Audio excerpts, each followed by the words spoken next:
Hi, folks. Steve Urban here, founder and CEO at recruiting and consulting firm Riderflex.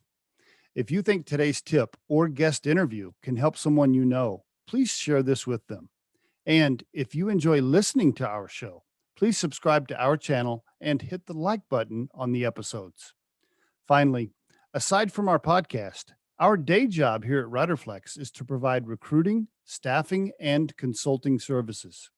You can visit riderflex.com to learn more about us and get the information on the services we provide. And now, a quick word from our sponsor and friends at Marketing 360.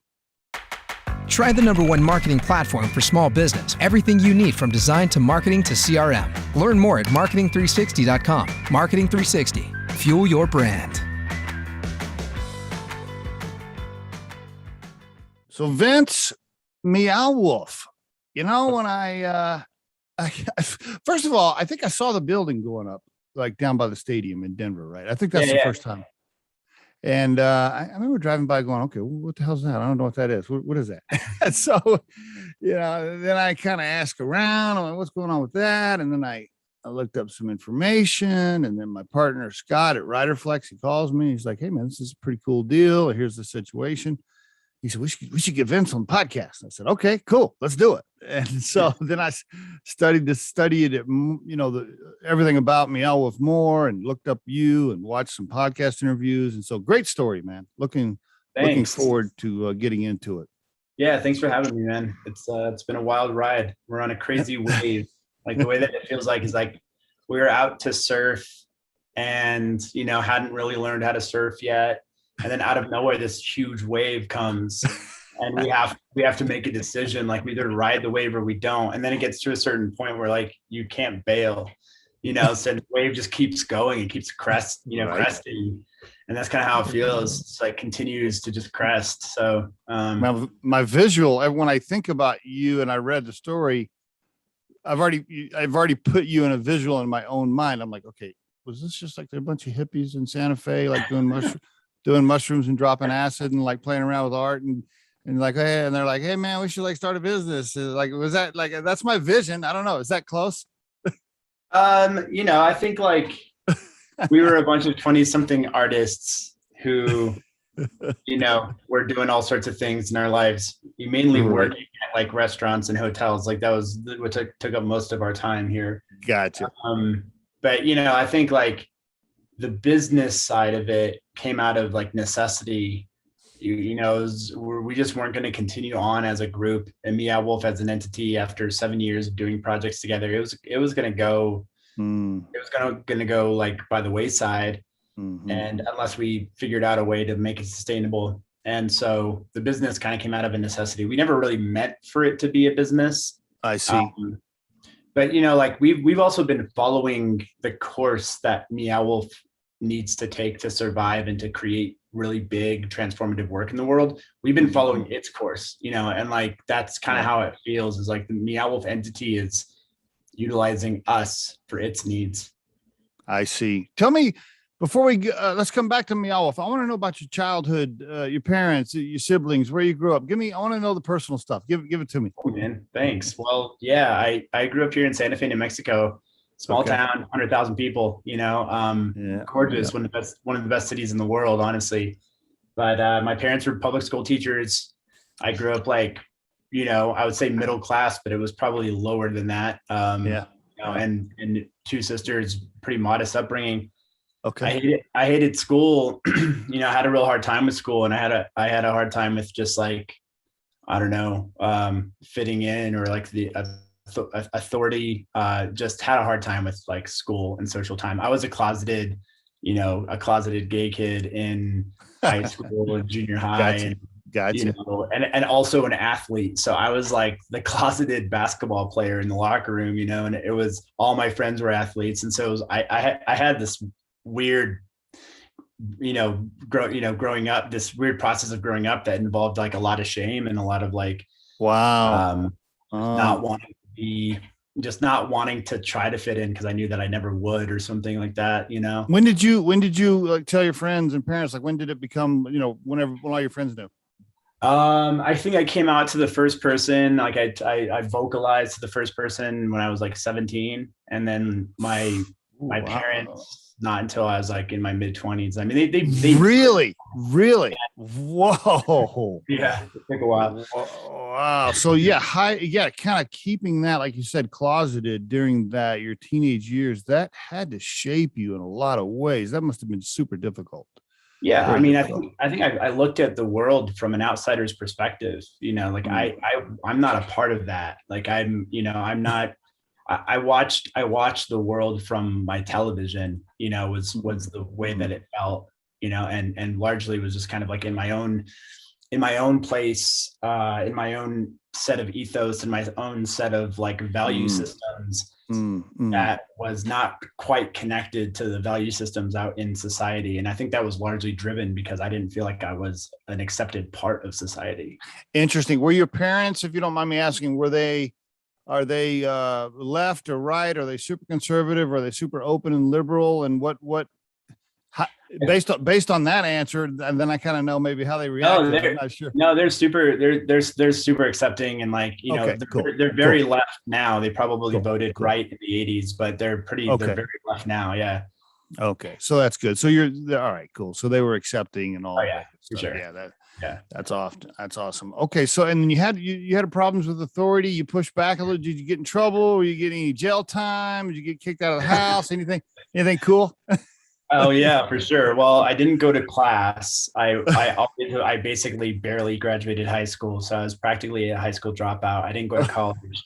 I stuck Okay. around Santa Fe and kind of just focused on building social momentum and kind of getting over my own insecurities, and then how that then related to other people in my life and how I could build social momentum, be a good friend, be a leader in the social space. And that kind of like then translated into then throwing parties. So I was always throwing parties when I was younger in my 20s. And Okay. that was like the first time that I started dealing with budgets, because I would actually throw parties that I charged for, and we, you know, bought a certain amount of alcohol for, and then we would charge at the door and pay DJs and decorate the space. And so it was kind of like early party Early event management right there. yeah, Boom. exactly. And but like, you know, most of the time I didn't want to work either. I didn't want to work like a normal job. And so it was really hard for me to keep like it was all service industry work, and Okay. it was hard for me to keep employment. So then I got into like shoplifting, and for like Holy for cow. a Where good, were you? Hold on. Can I ask real quick? Where were you living though? Were you like jumping around with friends or still living at home, or what were you doing? it was like I'd live on my own and with roommates for as long as I could, but then there would Uh, be a lot of times where I just had to go back to mom and dad and be like, hey, I have yeah. to move in. Okay. All right. I Mix have a kind of a spot. mixture. Okay. All right. Cool. All right. Into my 30s. Like I was living at my parents' house, like at the same time that I was starting the Meow Wolf business. Like I was talking to George R. R. Martin, the author of Game of Thrones, which we will get to, but I was like in conversation with him When and you were living living at at my home. parents. Yeah. Okay, man, I can't even imagine. You're getting busted for shoplifting. What's your dad? Is your dad like giving you a bunch of shit? Is he like, son, get your shit together? Is there a bunch of those conversations? Yeah. I mean, my parents had sort of like not given up on me, because like they never gave up on me, but they basically just said like, all right, Vince is going to do his thing. And they said that from the time that I was like 15 or 16 years old. They just kind of went hands off on it all. Okay. And Okay. you know, it sucked. Like, yeah, of course it sucked. I was like, you know, I got caught shoplifting when I was 32 years old. You know, so it wasn't like I was some dumb kid. Like I was an adult, and it was very embarrassing. It was very embarrassing. Did you get arrested? Mm-hmm. Yeah, a I couple didn't know. times. Like, do they give ticket? I didn't know if they gave like citations or they actually like take you downtown. I don't know. They were misdemeanors. Luckily, Okay. one of the shoplifting moments, like I got caught with $495 worth of stuff, and which was $5 away from it being a felony. And You didn't know that at the time, right? You just got lucky. wow, the way that I found out was I was in the little like holding cell, and the cop was going through it, and he gets on the phone and he asks his superior. He says, hey, when we're looking at how much, you know, how much to write down here, do we include tax? And then I just hear him say, fuck, damn it. And then I asked him, I was Wow. like, what happened? He's like, we don't include tax. If we included tax, then it would have been a felony.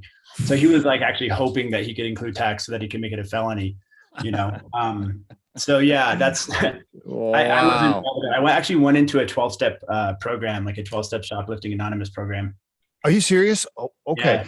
Well, were there any drug or alcohol addictions at this time? Any kind of other addictions or no? No, honestly, I was the main reason I was shoplifting to was to buy materials, was to then sell the stuff that I was shoplifting for cash to then buy materials for Meow Wolf projects. That's Wow. the honest That, truth. wow. That is crazy. Wouldn't it be interesting if there's like some cop in Santa Fe that sees your picture about Meow Wolf and he's like, wait a minute. I don't remember arresting that guy.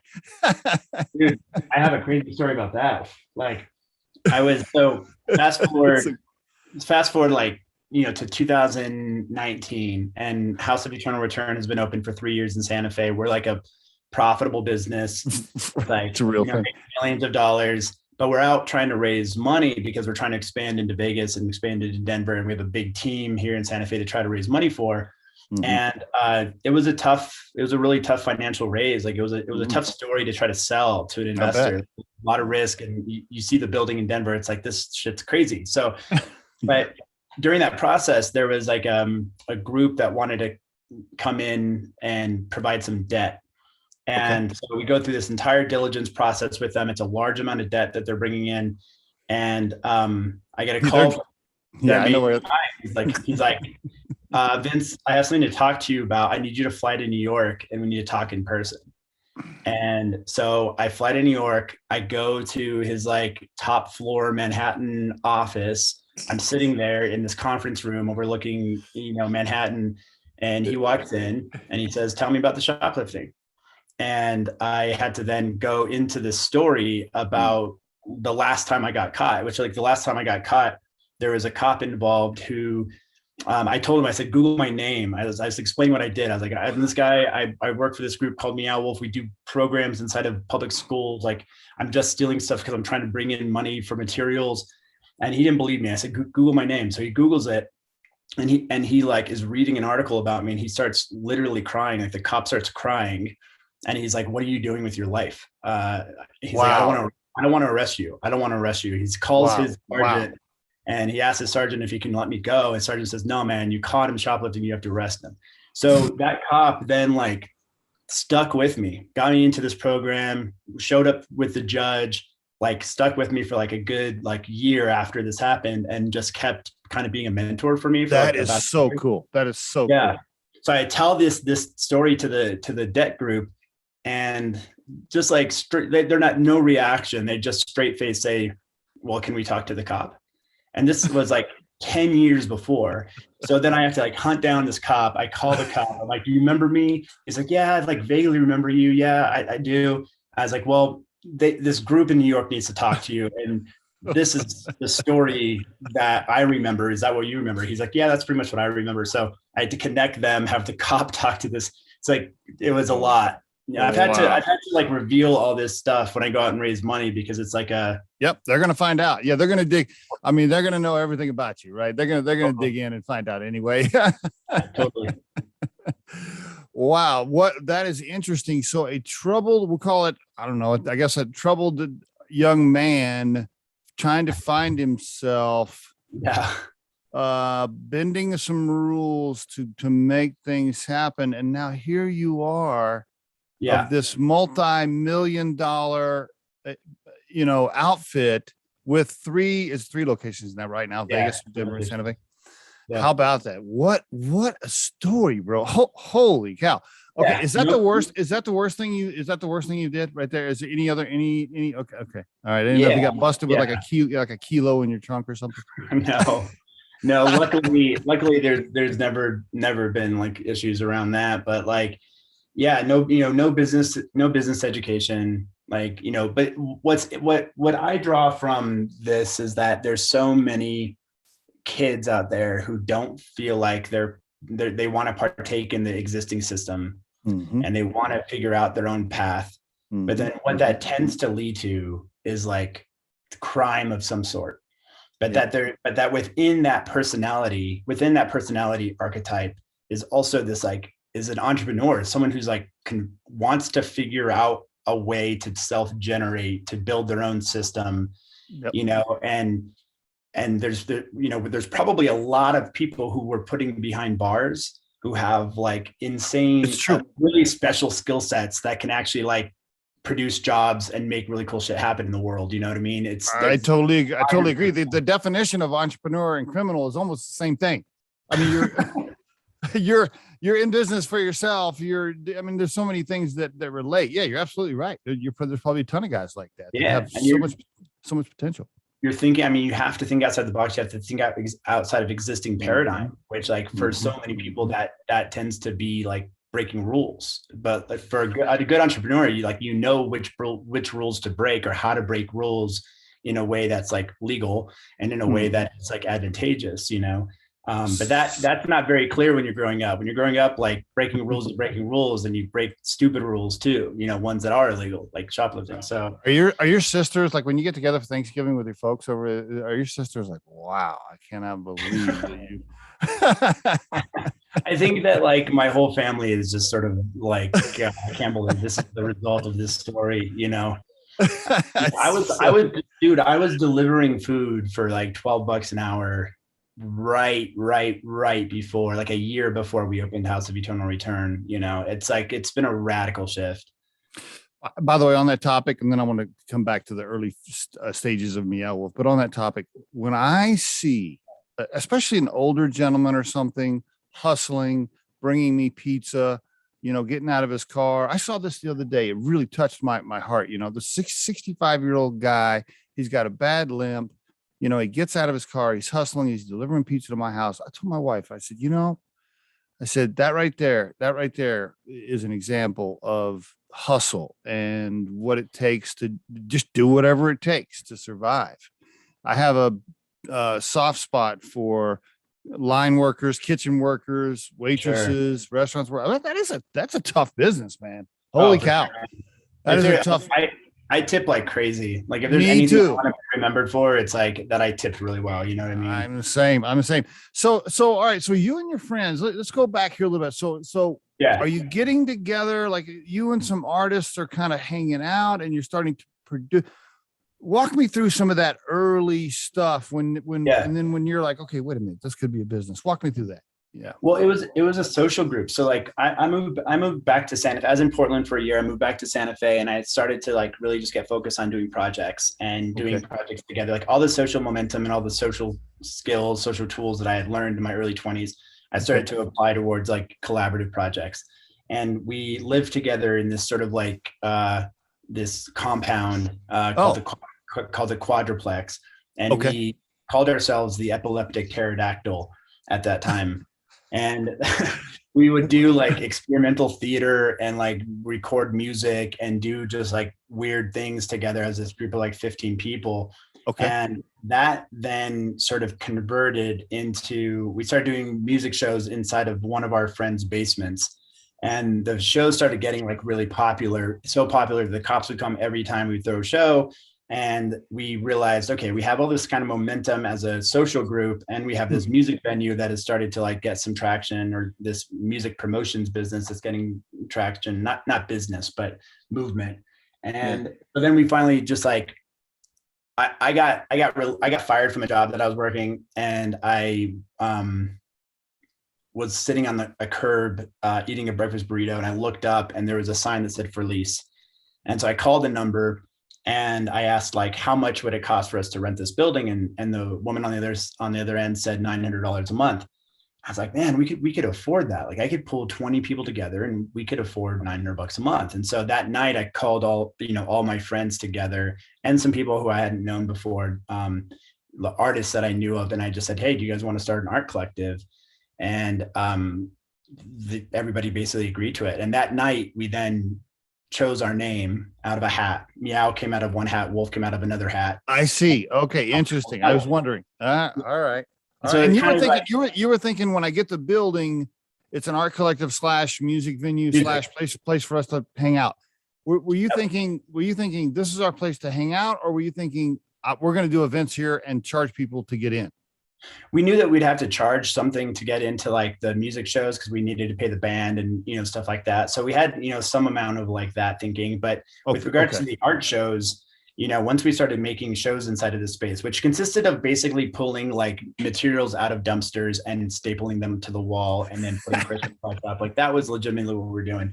We would go to the Salvation Army dumpster like once a week and just pull a bunch of really great materials out of the Salvation Army. That dumpster. Is so good, man. Okay, that is so good.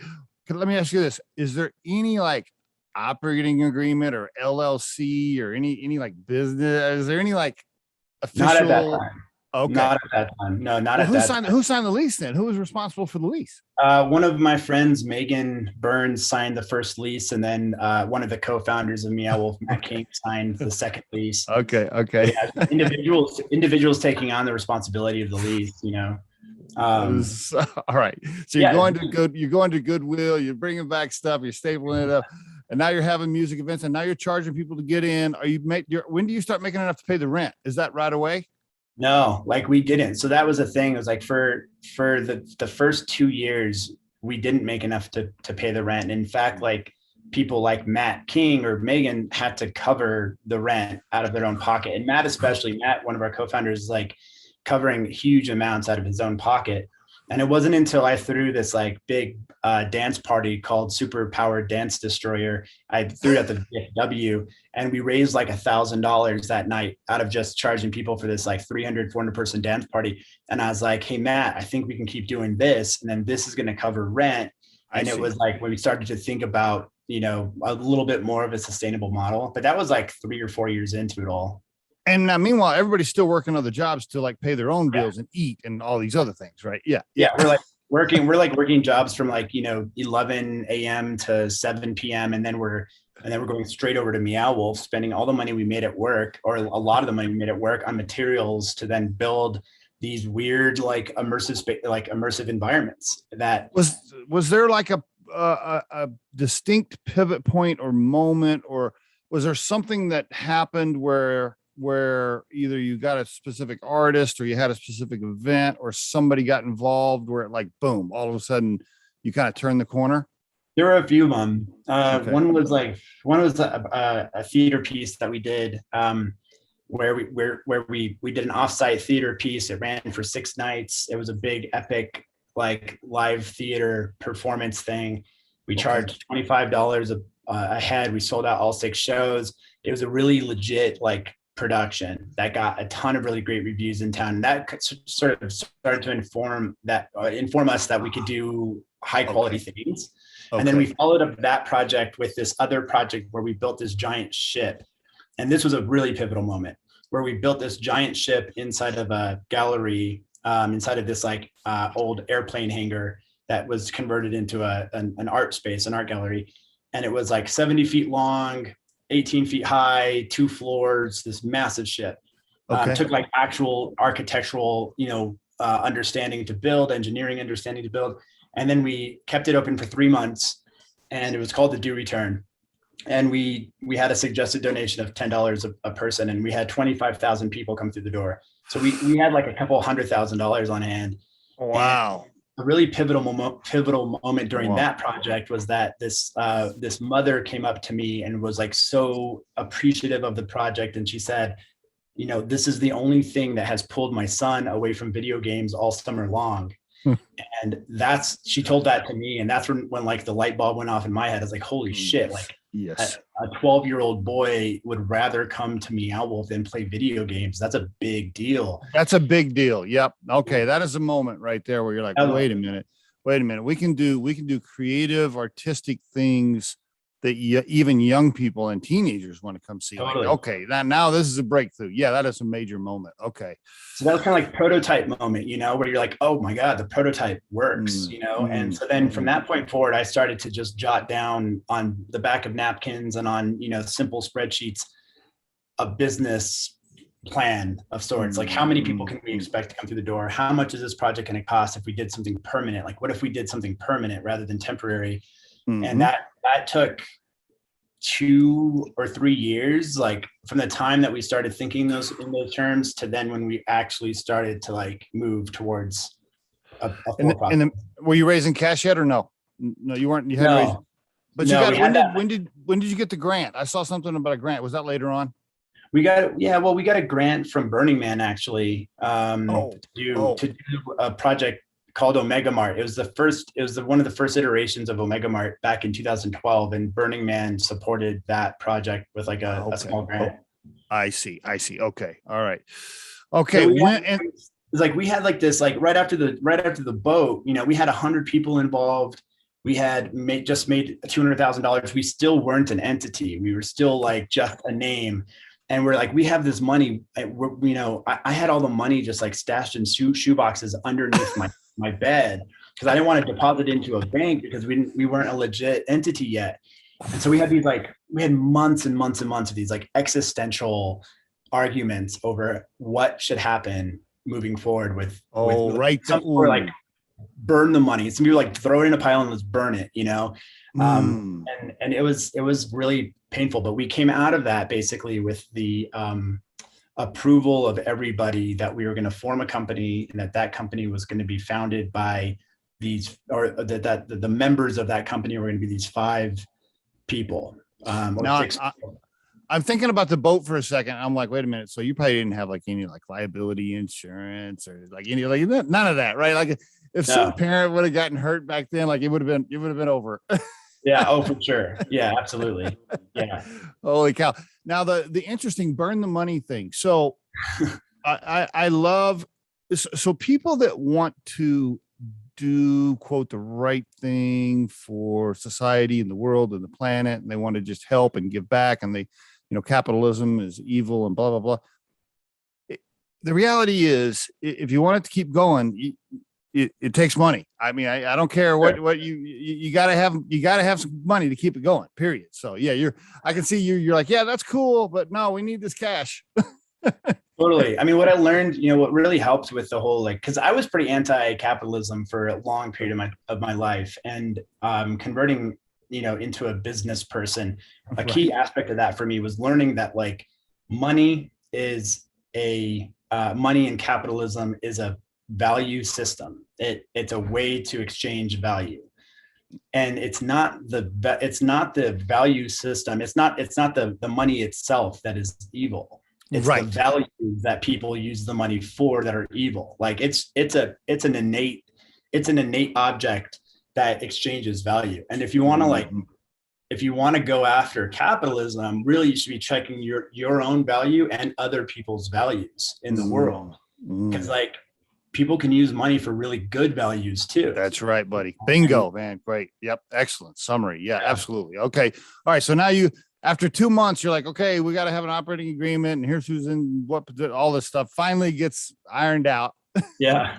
Were they like, Vince, you're in charge, like you're captain, or were there arguments over captain, who's going to be captain and all that too? Or would that kind of naturally fell into place? Cause we had this designation called core member, and there were like 5 or 6 core members identified.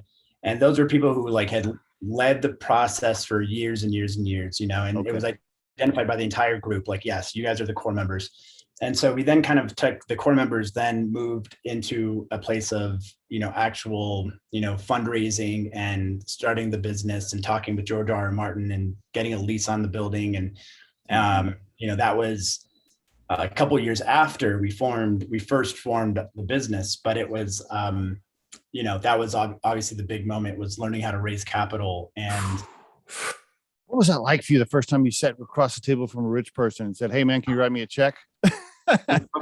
Worst. It was so awkward.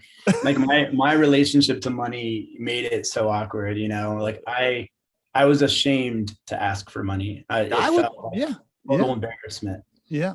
And then every investor just says like, do you believe in the project that you're doing? Yes. Do you think the project's going to make money back for the investor? Yes. Okay. Then you should feel proud of the fact that you're giving this investor an opportunity to invest in your concept. There shouldn't be any shade around it at all. I can just hear that guy in New York. He goes over and he tells his partners, he's like, one of the partners is like, wait a minute, we're going to give this guy cash. Didn't this guy he just stole something, and now we want to write this guy a check. Totally, man. I know.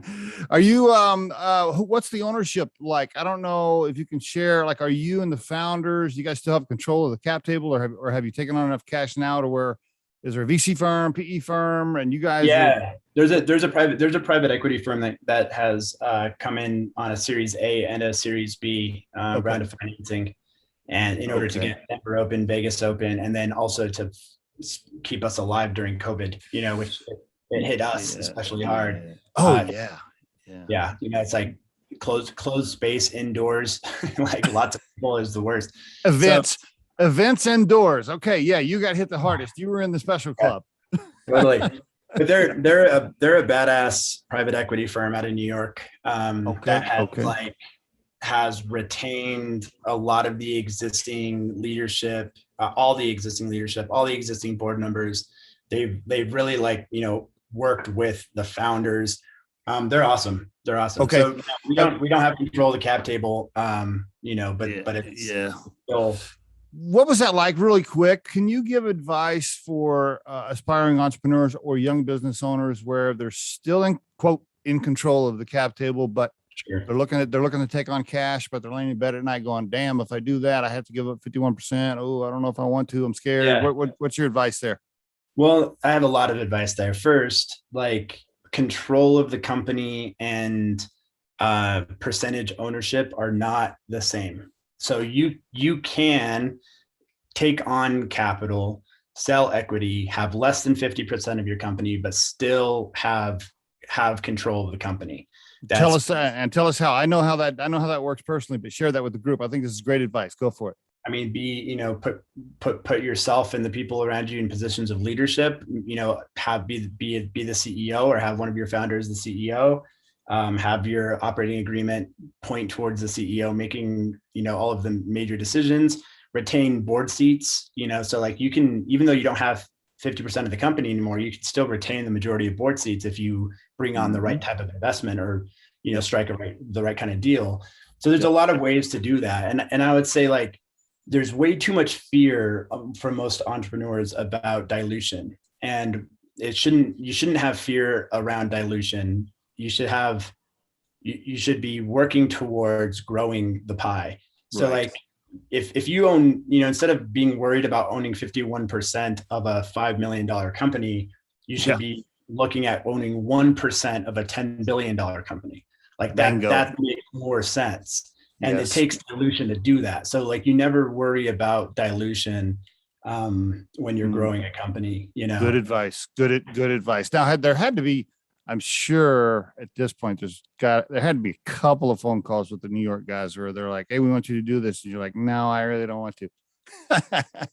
We were in a pretty tough situation. We basically had signed leases in Vegas and Denver, and then had to go and raise money for the projects, and had already hired the team and started working on these projects. So we were in need of the project budgets in order to just keep the team that we'd hired, to keep them around. So we were in a pretty tough situation, and we went out to raise for 18 months, and it was really hard to find anyone who was willing to bite. And then this group came in, worked fast, wrote a check large enough to support the company, to get Vegas and Denver open. And there was never a moment where I was like, no, I don't want to do this. I was all in with these guys. The moment that I met them, I was all in with them. That's so cool. Really quick for the listeners, let's do this. Give us, in case there's somebody out there that doesn't know what Meow Wolf is. And by the way, for everybody, it's meowwolf.com, meowwolf.com. Give us the 3-minute elevator. What is Meow Wolf? Go for it. We create large scale immersive storytelling experiences that you walk through, explore through, kind of experience the story in first person. And it's all done with multimedia, visually striking art kind of as the backdrop. So, it's like walking inside of a sci-fi story, a sci-fi novel or something. You're walking through it inside of it. Cool. Very cool. And you buy tickets. Can you get season passes? How does all that work? In Santa Fe, you can get season passes. In Vegas and Denver, you can't. But there's daily tickets. You can, buy a ticket for a certain time slot. And then you can stay for as long as you want. So if you want to go to Meow Wolf and hang out for 8 hours inside of this like crazy imaginative fictional world, you're totally welcome to. Okay. Is there a bar? That's key for me. Bar. Yeah, there's a bar. In each of our exhibits, we have a bar. So you can definitely have a drink. And then we do music shows. We throw a lot of music shows inside of the exhibition. So we're a big events promotions company. Do you make more money on the events than you do the tickets from people walking in? No. The tickets are like 70-80% of our revenue. Okay. And hopefully are we moving forward with COVID? Like you don't think we're going backwards, do you? You think we're we're okay? I don't think we're going backwards unless a new variant comes out, like, but I don't see us going backwards. I mean, like the antibodies plus the vaccines at this point are going to keep us stabilized, it seems.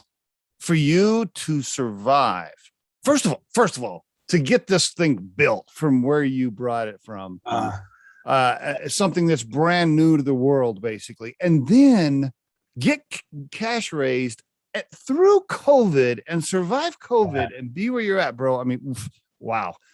I mean, seriously, what a story. And what's interesting too is I have talked to people that know, of course, what Meow Wolf is and all this.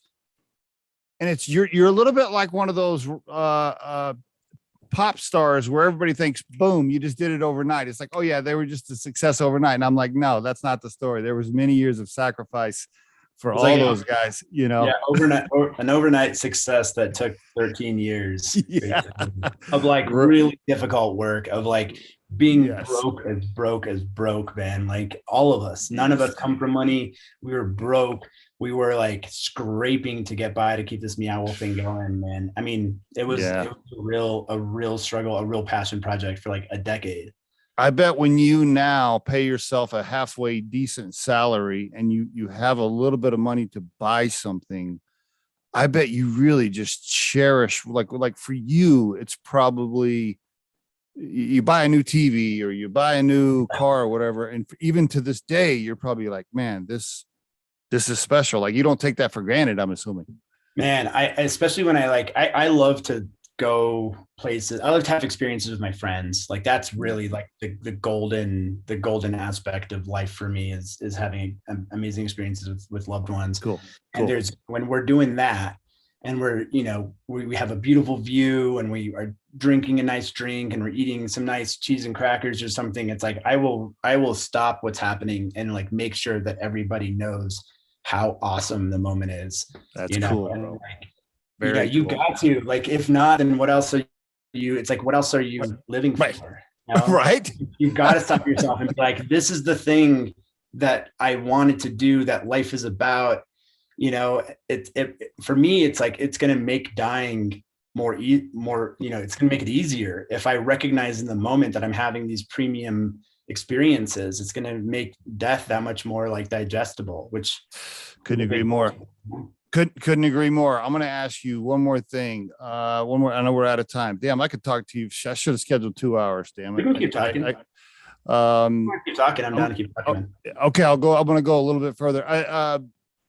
One of the things you just mentioned about experiences, I heard this great quote from this lady. It was on a YouTube video, so I can't give credit. I can't remember what it was, but she said, I don't want my life to be dictated by things. I want my life to be dictated by the experiences I'm chasing. Absolutely. And okay, that is powerful. She is absolutely right. And you're right. You're saying the same thing, right? Like life is about experiences. When you're 76 years old, which is the average age of death in the United States, 76, when you're 76 and you're getting ready to go, you're going to be laying there thinking about the experiences and the relationship. You ain't going to be thinking about the little material things that you had. Absolutely. And that's actually, it's cool you bring that up, because that's the entire moral of the Omega Mart story in Vegas. It's like the Omega Mart story in Vegas presents as a grocery store in the front end, and it has 300 products that we created. They're all absurd and funny. You can actually buy them, but it's just like, it's a cacophony of absurdity going on inside of this grocery store, a bunch of things that you can buy. And then, but really the goal, or like the moral is like, go beyond the store and go to the experience directly. Like the buying of a thing is sort of like it's a little bit of a cover or a little bit of like a racket going on for you, where you buy a thing and it makes you feel like you've experienced something because you bought a thing. But it's like, move beyond that and go directly to experience. That's what you want anyway. It is. It is. I think millennials, by the way, do a much better job of that. The young people in general, I really feel a shift. And we're, our day job at Riderflex, we don't just have the podcast, we're a recruiting firm too, right? So we interview candidates all day long. And when we interview younger people, I mean, so often, Vince, like they are so concerned about work-life balance. What's the culture of the company? Do I have time to go camping on Friday afternoon if I want to? Yep. I don't care. Oh, it pays $200,000 a year, but I got to work 80 hours a week. No, I'll take $100,000 a year for 40 hours. You know what I mean? Like they are very focused on that. Very focused on that. Yeah, it's awesome. I mean, it's good preparation for automation. We're going to move into a whole area of automation. And so if we just combine automation with UBI, then work-life balance and going camping on Fridays and all of that stuff should all work itself out. Great point, because that is where we're headed. Me and you might be dead by then, but that is where we're headed. We are headed towards a world where automation and AI and robots and all that do a lot more, and people just work a lot less. We are headed that way. Yeah, totally. Absolutely. Yeah. We have to make sure that UBI happens, so that like all of that automation doesn't just create more profits for the people who own the companies, that we're actually routing that back into the workers whose jobs are getting replaced. So like UBI is like a key aspect of that whole system working, of that whole future making sense. Couldn't agree more. Let me ask you this couple of things. A couple more questions here. These are sensitive topics these days. Let me ask you this, because you seem, you're a very smart guy. Obviously, your EQ is super high as well. And you also don't have a problem speaking your mind on topics. I'm assuming that's the vibe I get. Sure. What are your thoughts on CEOs of companies speaking out on social media and taking sides on sensitive topics? Now that you're a famous CEO, people know who you are. You're now in that category where you have a voice and you have followers, and you could speak out on things. What do you think about CEOs doing that? What are your thoughts there?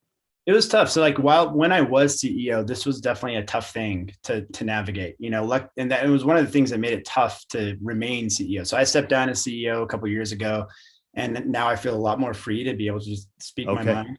But but even so, like I think that there's certain things that are not political, like human rights, for instance, or equal rights. Like there's things that are not political. They are just the right thing. They're just the right perspective to have. And I think that like as a CEO, you can speak and should speak for the things that you support, especially when those things are universal. Okay. Gotcha. Yep. If you want to go, if a company wants to go down, if a CEO wants to go down the path of like, doing the MyPillow thing or like going really hardcore one side or the other, go for it.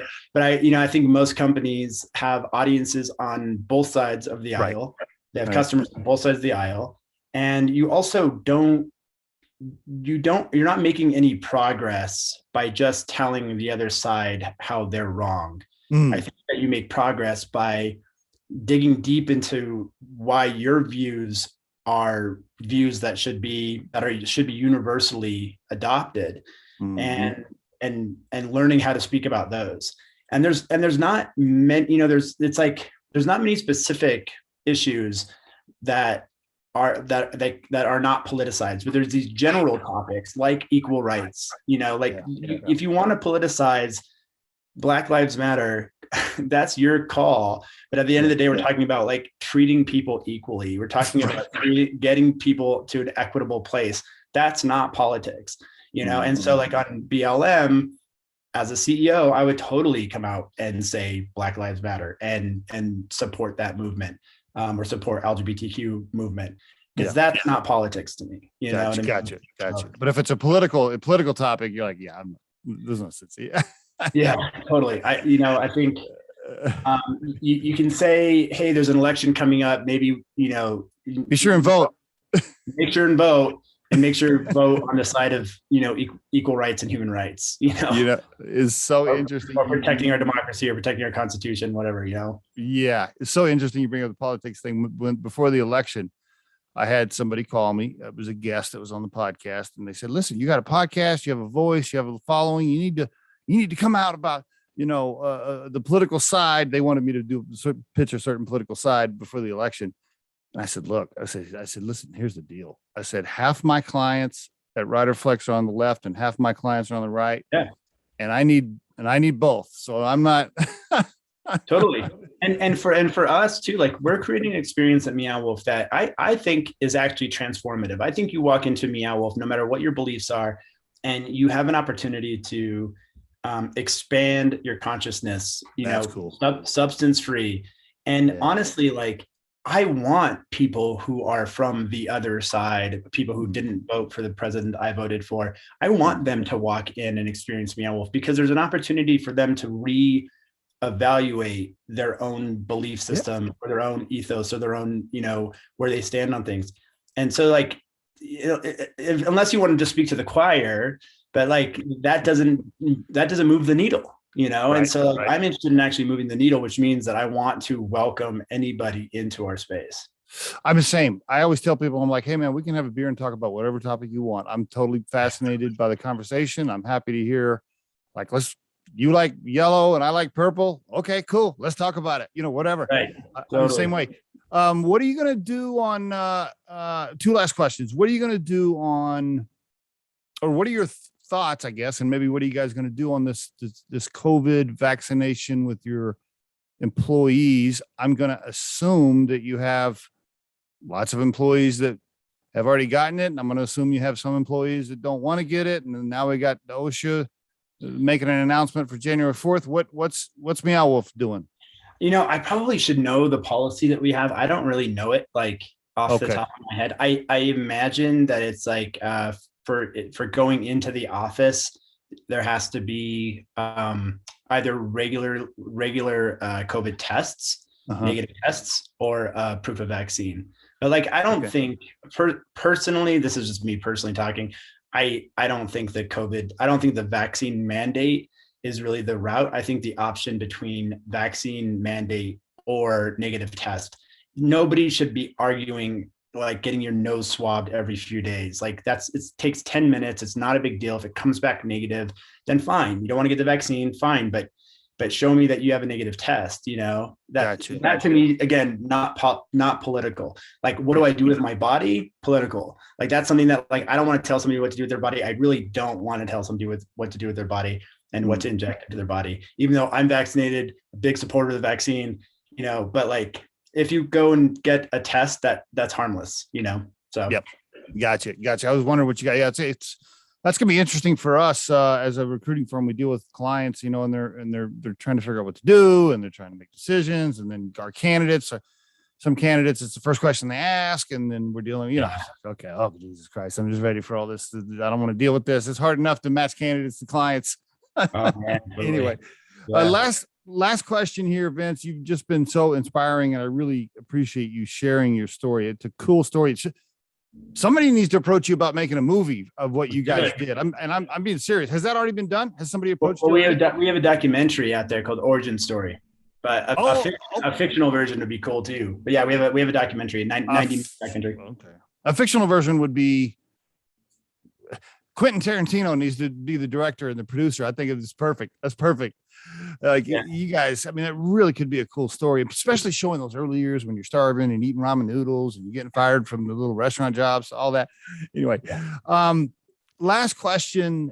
If you had to put Vince's core purpose in life into a sentence, like what would that sound like? What is your overall core purpose? I know it well, and I've been on it for a while.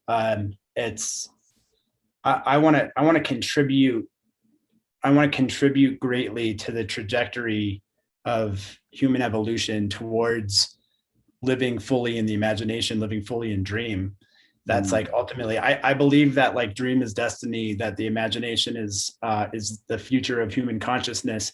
and that's like the next phase that we enter into is a space beyond time and space, a place beyond, beyond, even beyond death. It's like we're in a place of imagination and dream, and I just want to contribute to that trajectory. Love it. Vince, thank you so much for being on the Riderflex podcast and sharing your story. Really appreciate it. Yeah, thanks for having me, man. Appreciate it.